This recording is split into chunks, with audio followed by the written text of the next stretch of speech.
Le guide de l'auto, une présentation des huiles moteurs Total Énergie et par Anti-Rouille Métropolitain, recommandé par CAA Québec.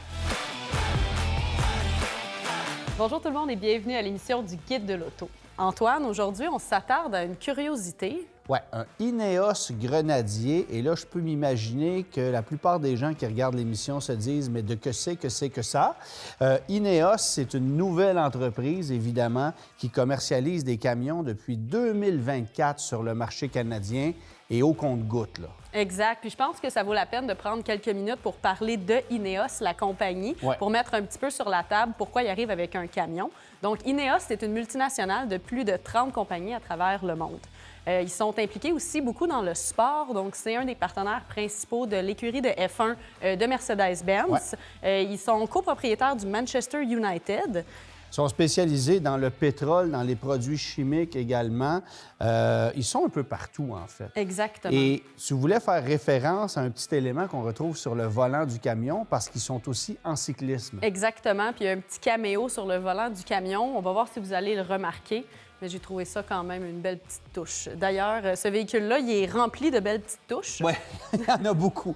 Mais c'est un camion qui donne vraiment l'impression d'être presque militaire. C'est une réponse à la question que personne n'a posée, littéralement. Ça débarque sur le marché sans objectif de vente, sans vouloir compétitionner qui que ce soit. Et ça a d'ailleurs été développé suite à une idée qui est sortie comme ça de façon farfelue, alors que les têtes dirigeantes de l'entreprise se trouvaient dans un bar. Un bar qui d'ailleurs a donné le nom au véhicule. Donc le Grenadier s'appelle comme le pub où ils étaient à ce moment-là. Bon, et c'est un camion d'origine anglaise, mais qui exploite une motorisation allemande, en l'occurrence une mécanique BMW, et qui est assemblé en France, là où on assemblait à l'époque les petites Smart Fortwo qu'on a eues ici pendant plusieurs années. C'est un véhicule qui a été commercialisé en 2024 chez nous. Ça fait pas longtemps. De quoi a l'air le réseau de concessionnaires actuellement? Assez embryonnaire, merci, c'est-à-dire qu'il n'y en a pas au Québec. Il y a un concessionnaire du côté de Toronto, un concessionnaire du côté de Vancouver. J'ai tenté de rejoindre personnellement les services de relations publiques de Ineos North America sans succès. J'ai envoyé des courriels, j'ai tenté de téléphoner, j'ai pas eu de réponse.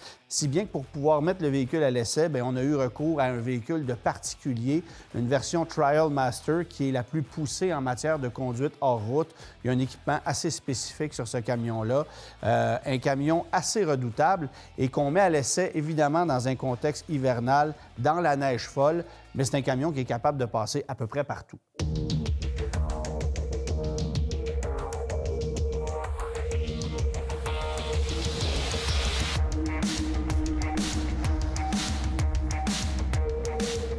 Le Ineos Grenadier, c'est une curiosité dans tous ses aspects. Hein? Ouais. On s'entend, on a parlé de l'histoire, que ce soit sa motorisation ou même son design. C'est vraiment un véhicule qui est assez unique.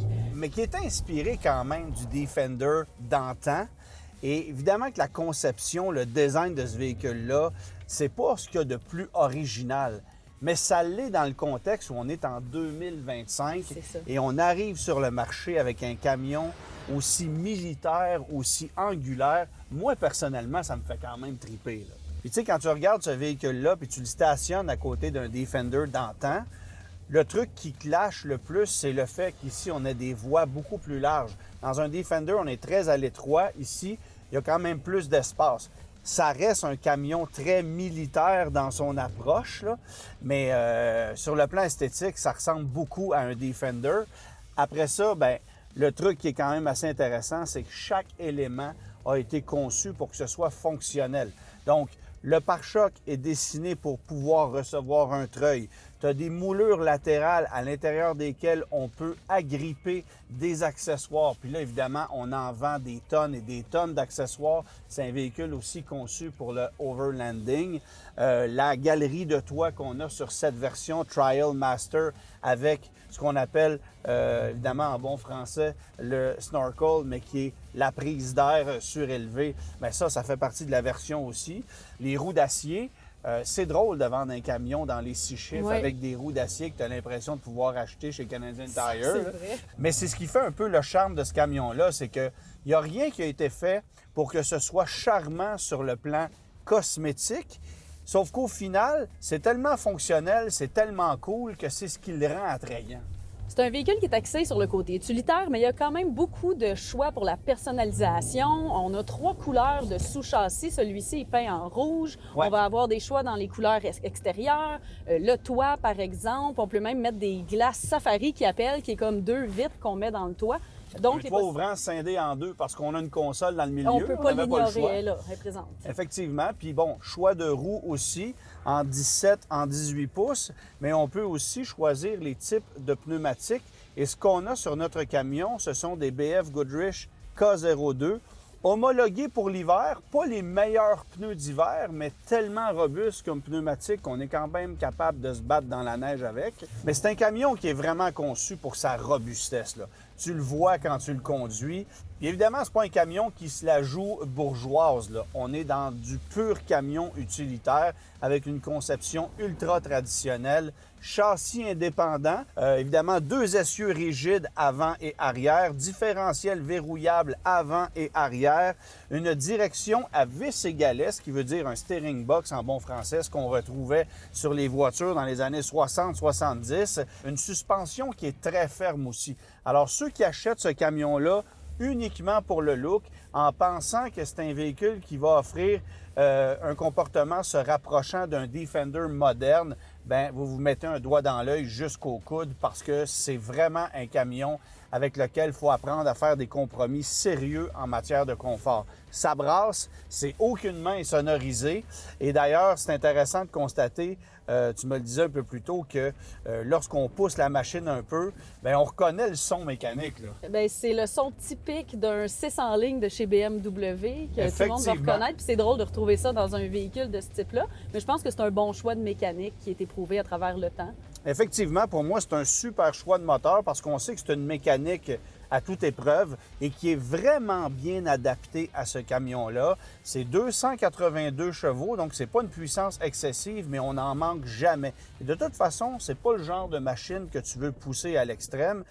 Tu es très bien placé pour le savoir parce que tu connais bien les produits Mercedes-Benz. Un classe G chez Mercedes, dans une version G63, c'est ridicule comment c'est puissant par rapport à, évidemment, ce que le camion est capable de faire. Bien, ici, c'est un peu le même principe. Je ne verrais pas une mécanique inutilement plus puissante que ce qu'on a là. Ça serait absolument inutile. Mais en fait, tu ne seras pas étonné d'apprendre que dans le contexte actuel, le 6 cylindres en ligne consomme un peu plus ici que dans une Z4. C'est sûr qu'on parle de 17 litres au 100 en ville, 17 litres au 100 sur l'autoroute pour une moyenne combinée de 17 litres au 100. Oui, et ça, c'est évidemment sur papier. Et là, évidemment, dans le contexte de nos essais d'aujourd'hui, on consomme encore davantage que ça. C'est de l'essence super. Alors, évidemment que tu n'achètes pas ça pour avoir un rendement énergétique un tant soit peu raisonnable. Ça consomme énormément d'essence, là. Évidemment que ça m'amène à parler de conduite hors route. On ne fait pas de conduite hors route extrême. En ce moment, là, on s'amuse dans la neige sur un terrain qui est un peu accidenté.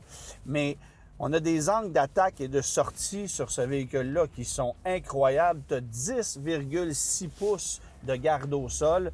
Et puis évidemment que tout le sous-bassement est protégé adéquatement pour ne pas abîmer les éléments mécaniques si jamais on s'aventure loin hors des sentiers battus. C'est un camion qui est d'abord et avant tout conçu pour ça. Puis évidemment, bien, ça fait en sorte que sur route, tu as des compromis à faire. Je m'en vais en ligne droite. Je fais ça, là, puis ça change rien. Non. Il y a presque un tiers de tour de lâcheté au niveau de la direction. On ne voit plus ça aujourd'hui en 2025, là.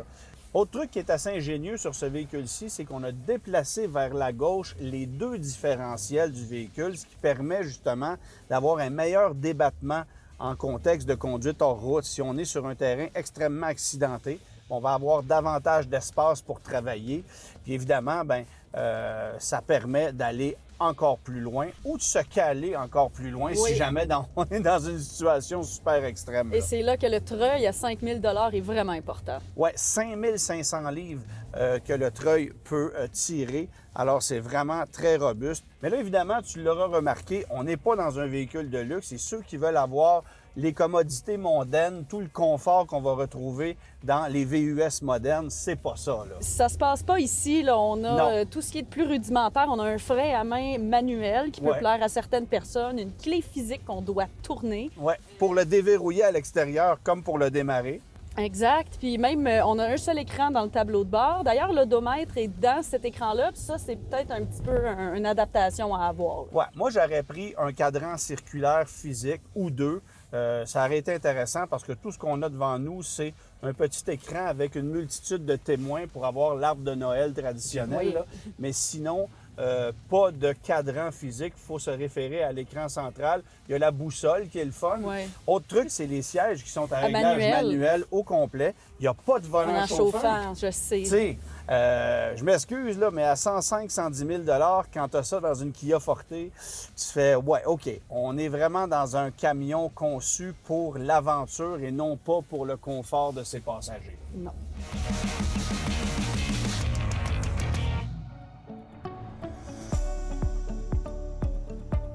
Au Québec, en cas de faillite de la compagnie de garantie prolongée, vous êtes protégé par un trust en fiducie, assurant ainsi la sécurité de vos fonds.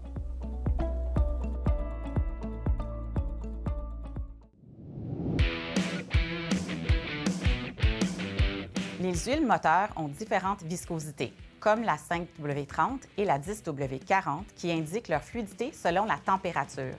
Par exemple, une 5W30 reste plus fluide à froid qu'une 10W40. Aujourd'hui, il existe même des huiles ultra fluides, comme les nouvelles 0W8 et 0W12 de Total Energy, conçues pour réduire la consommation de carburant, limiter les émissions et protéger votre moteur.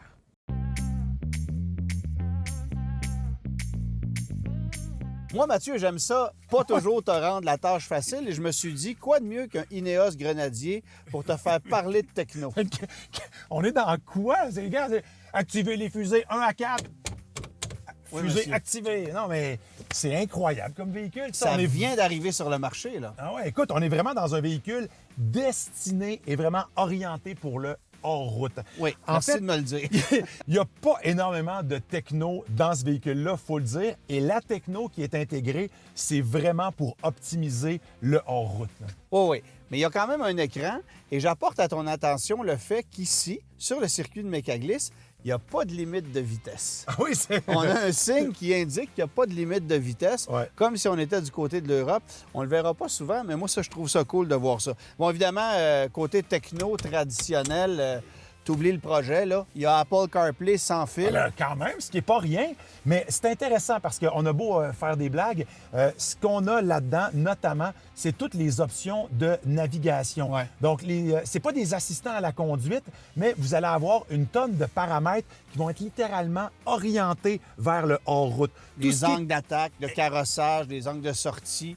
Tu vas voir évidemment comment le véhicule se comporte, anticiper évidemment des tracés, navigation hors route aussi. Ça, c'est intéressant. Donc, on parle de navigation hors route. Ça veut dire quoi? Ça veut dire pour les sentiers et aussi les terrains qui vont être plus difficiles, on va pouvoir être guidé quand même. Mais c'est vraiment impressionnant. Puis ça, on l'a vu dans d'autres véhicules avec des capteurs de tangage, de roulis, des choses comme ça. Ça existe. L'autre chose aussi que j'ai remarqué, c'est les statistiques qui sont liées à l'utilisation avec notre altitude, notre latitude, notre longitude. Donc, on a vraiment beaucoup de données, encore une fois, destinées littéralement à l'optimisation sur hors-route. Et ce qui frappe, bien sûr, lorsqu'on voit le véhicule, bien, on voit évidemment tous les supports, tous les ancrages qu'il y a sur le côté du véhicule, sur le toit du véhicule. Et tout ça, c'est pas techno a priori, mais je serais pas stressé, moi, d'installer une tente de toit puis de dormir là-dessus. Je pense Non. pas que ça va défoncer le toit, là, contrairement à d'autres Ah, véhicules non, qui sont un peu absolument plus... pas. On a notamment une deuxième batterie, une batterie auxiliaire pour pouvoir alimenter des accessoires. Ouais, on peut penser bien sûr à des supports de toit et des supports de toutes sortes, des lumières, des projecteurs, des treuils aussi, Ouais. qui d'ailleurs, il y en a un à l'avant qui vient en option pour Oui, à fort prix, hein. 5500 Ouais, ben, on a littéralement au plafond, c'est un panneau électrique là, avec les différents ampérages. Honnêtement, tu sais, on sent que le véhicule a été fait pour faire du hors-route et sera utilisé pour faire du hors-route, contrairement à d'autres véhicules utilitaires sport qui ont l'apparence d'être des véhicules hors-route. Bien, essentiellement, moi, je vois ce véhicule-là comme l'opposé d'un camion Rivian. Tu sais, les camions Rivian, il y a beaucoup d'accessoires d'overlanding qui viennent avec ça, qu'on peut se procurer. C'est un peu le même principe ici, sauf qu'on n'a pas pensé à la planète dans ce cas-ci, parce que ça consomme énormément de carburant. En fait, sais-tu quoi? On a pensé à la pollution sonore. Tu sais, quand, par exemple, tu veux klaxonner une voiture en avant de toi qui dort au gaz un peu, Ouais. tu veux pas sonner de façon agressive, mais le klaxon ne te permet pas de jouer avec la tonalité ou l'intensité. Je te donne un exemple.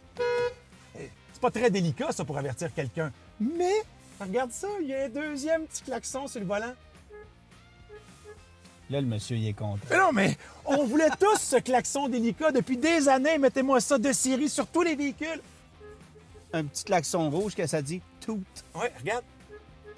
Ça, c'est pas le progrès. Je me demande ce que c'est. Hey, c'est extraordinaire. Il n'y a juste pas de volant chauffant, là, mais bon. C'est froid.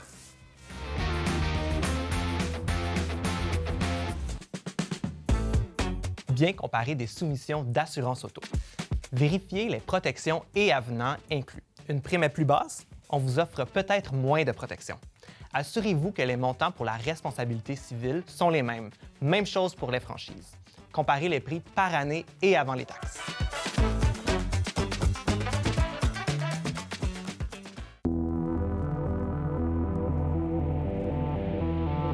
Le Ineos Grenadier est un véritable véhicule de niche qui va rejoindre les passionnés de conduite hors route qui sont très fortunés et qui veulent se payer un jouet qui émule le look du Land Rover Defender original. En fait, l'origine de ce modèle et de cette marque, on la doit à un multimilliardaire britannique qui n'appréciait pas vraiment son nouveau Defender de Land Rover et qui a décidé de fonder une marque pour construire le véhicule qu'il souhaitait conduire, rien de moins.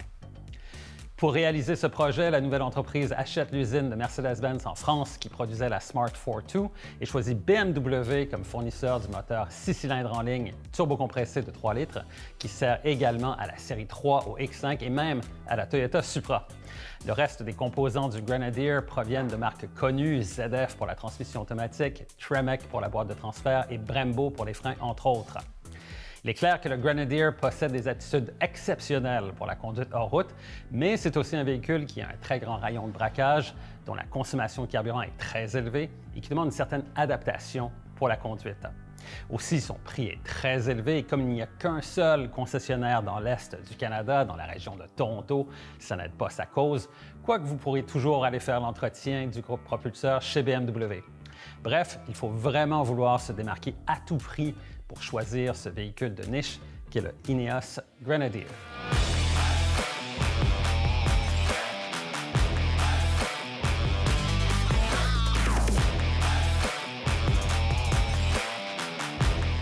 Antoine, en Amérique du Nord, le véhicule est offert avec un moteur 6 cylindres en ligne de BMW, mais Hugues nous mentionne dans le guide qu'en Europe, il est offert avec un autre moteur qui aurait pu être intéressant.